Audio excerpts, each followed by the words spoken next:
Bueno, retomando el video anterior y siguiendo con la presentación acerca del autoconcepto y ahora en particular sobre la autoestima, estábamos revisando los estereotipos que contribuyen mucho a la formación de esta autoestima según se trate de hombres y mujeres, las expectativas sociales que hay respecto de cuando alguien es mujer y cuando es hombre, de cómo comportarse. O qué cosas hacer o qué profesiones elegir, por ejemplo, en el caso de trabajo social. Operan muy activamente, no solamente en nuestro entorno, sino que también en nosotros mismos. Es así como dentro de la mujer se espera que las mujeres muestren un mayor interés por el área de la educación y el cuidado de los demás. Por eso es que hay mayor presencia de mujeres en profesiones como por ejemplo la enfermería, la nutrición, la dietética, todas las especialidades de salud en general están predominantemente mujeres presentes ahí. Y en trabajo social no ocurre algo distinto. Si bien es cierto la matrícula de hombres ha ido aumentando progresivamente, eso muestra una tendencia a que estos estereotipos ya no están tan rígidos como antes, pero siguen operando igual en su entorno y tal vez en algunos de nosotros también en ocasiones. Las mujeres más bien se asocian al ámbito doméstico, privado, ¿cierto? Y se espera que tengan un comportamiento más pasivo, más tranquilo, que sean más emocionales. En ese sentido, a las mujeres se les permite llorar en público y mostrar cierta emocionalidad, no así a los hombres, quienes tienen que mostrar un liderazgo activo, fuerte, ¿cierto? Se espera que sean racionales, mucho más objetivos y por supuesto que también con mucha fuerza emocional y física. Entonces, estos estereotipos, cuando se aplican de esta manera, pueden generar grandes dificultades en la conformación de nuestra autoestima, porque probablemente, como los estereotipos no consideran la individualidad, nosotros podemos sentirnos a veces muy lejos de esta concepción de hombre y mujer. Y si además hay un refuerzo permanente de nuestro entorno respecto de cómo debiéramos comportarnos en tanto hombres y mujeres, resulta aún más difícil hacer una integración de esa información externa e interna, de manera que derive en un buen concepto de uno mismo y una buena autoestima. Así que el desafío también para ustedes y la invitación es a revisar cuáles son sus propios estereotipos de género y cómo esos operan sobre ustedes mismos, pero también hacia su entorno, en sus relaciones de pareja, en sus relaciones de amistad, etc. Vamos a dar paso a la siguiente lámina.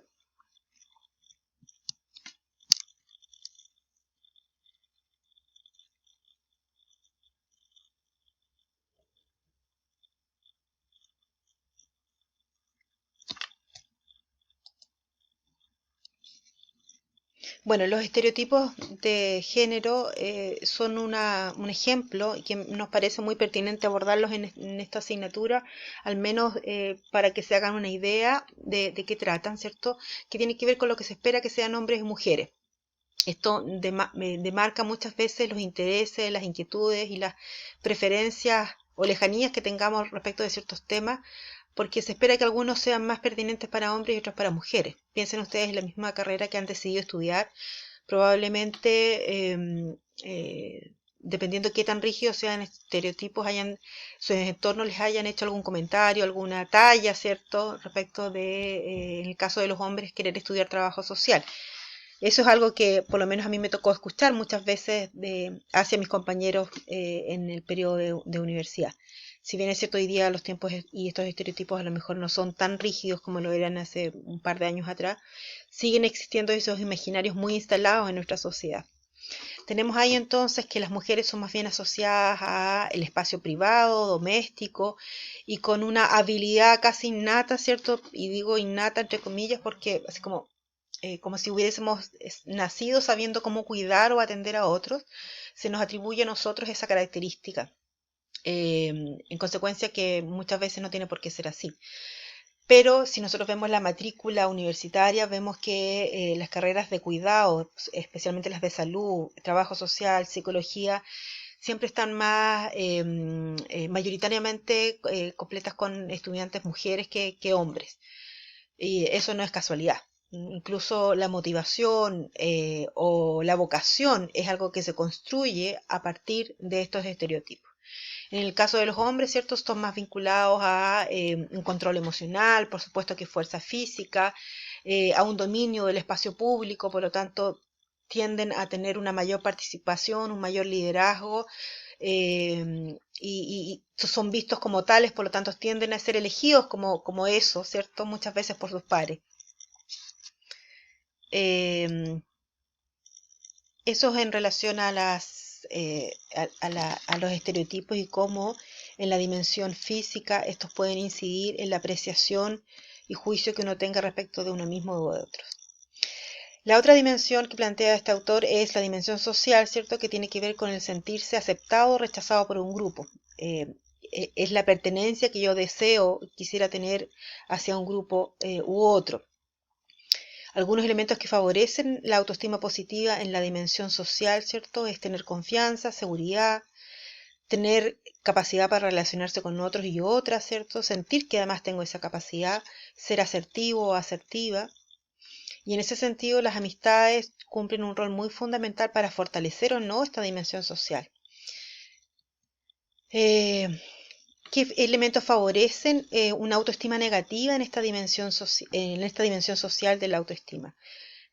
Tendencia a ser dominante, agresivo, dificultad para el autocontrol. Por lo tanto, es necesario trabajar y desarrollar ciertas habilidades sociales, como escuchar, dar las gracias, algo muy sencillo, participar, expresar afecto, evitar peleas y el compartir. Estos son pequeños desafíos que incluso ustedes mismos se podrían dar durante este semestre de escuchar. Hoy día hay muchas personas que necesitan ser escuchadas. Participar en este contexto, ¿cierto? En las actividades domésticas y cotidianas que requiere un hogar, que muchos han descubierto que son una infinidad de labores y tareas que cumplir. La otra dimensión, además de la física y la social, es la dimensión académica. Es la autopercepción sobre la aptitud que pueda tener para tener éxito en la vida académica, o sea, para rendir bien, ¿ya? Incluye autovaloración de algunas habilidades intelectuales, sentirse inteligente, creativo, con capacidad reflexiva y crítica. Las experiencias de fracaso generan inseguridad cuando hay fracasos académicos y disminuyen los niveles de tolerancia a la frustración.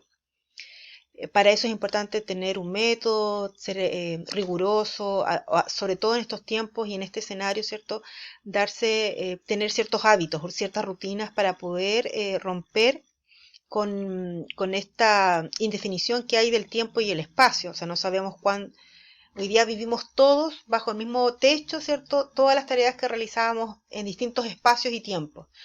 En el mismo espacio se cocina, en el mismo espacio se come, se duerme, se estudia, se trabaja. Por lo tanto, es importante demarcar temporal y físicamente esos lugares, los lugares de recreación, los lugares de trabajo, de estudio, para poder rendir bien en esta dimensión. Un recurso importante tiene relación con el concepto de inteligencias múltiples que vamos a ver ahora.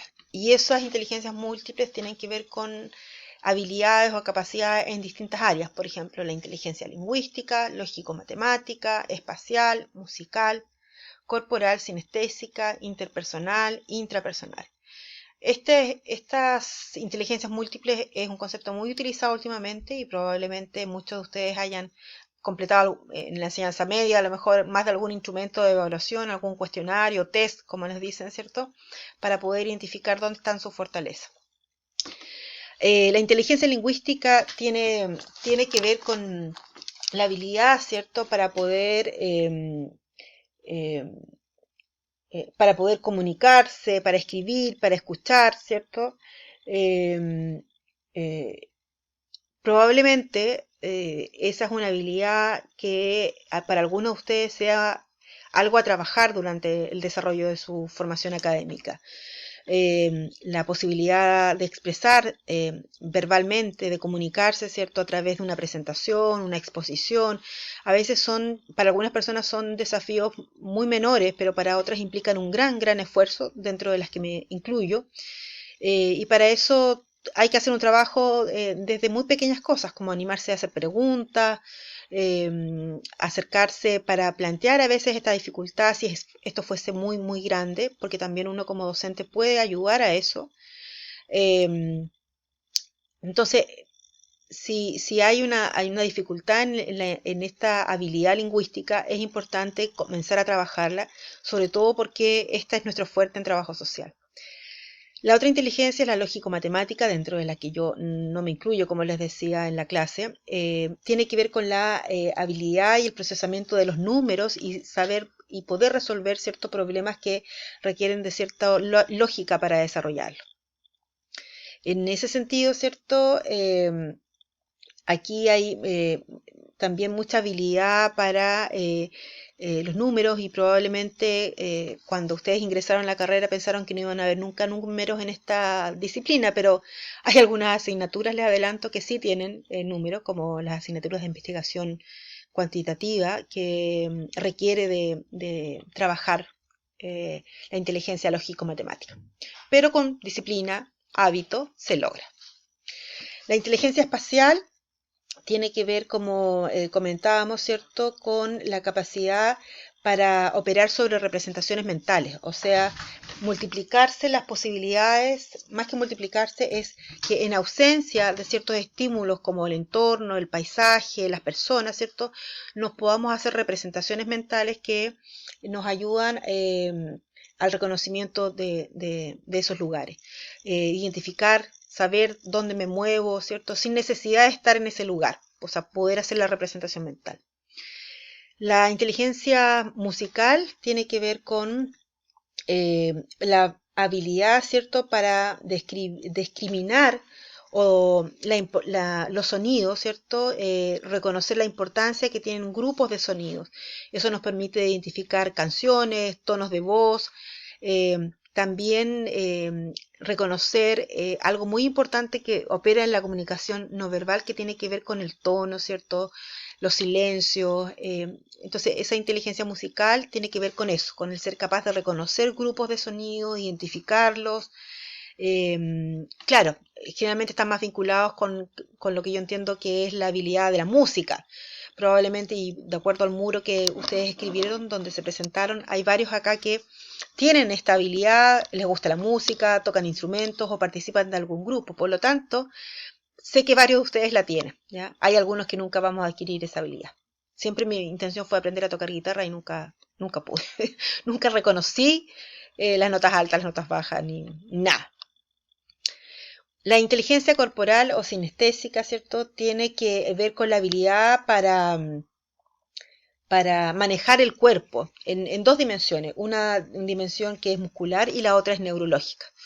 La motricidad, y probablemente aquí hay personas que cuando tienen esta inteligencia corporal sinestésica desarrollada, son muy hábiles para los deportes, para la actividad física, se mueven muy bien en el espacio, ¿cierto? No se andan tropezando ni botando cosas, porque tienen un dominio de su cuerpo, un dominio muscular y también neurológico importante, ¿ya? Hay algunas personas que son un poco más torpes motoramente hablando, ¿ya? La inteligencia interpersonal tiene que ver con la habilidad para comprender a los otros, que es un poco distinta a la empatía porque implica comprensión, ¿ya? Procesar rápidamente las claves no verbales de la comunicación, que es algo que mencionábamos más arriba a propósito de la inteligencia musical. O sea, aquí no solamente es el tono, sino que también las expresiones faciales. Y aquí, por ejemplo, las personas que tienen algunas características del espectro autista tienen algunas dificultades en este ámbito de la inteligencia interpersonal.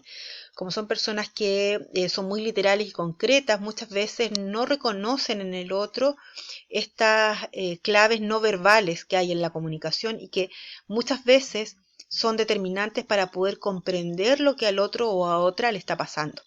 ¿De acuerdo? En algunos casos también requiere entrenamiento, requiere ejercicio, ¿cierto? Y también muchas veces disposición a querer escuchar y entender al otro. Y la inteligencia intrapersonal tiene que ver con la capacidad de comprender nuestra propia conducta y comportamiento y nuestras emociones. A veces hay gente que le cuesta más conectarse con lo que le está sucediendo en una determinada situación,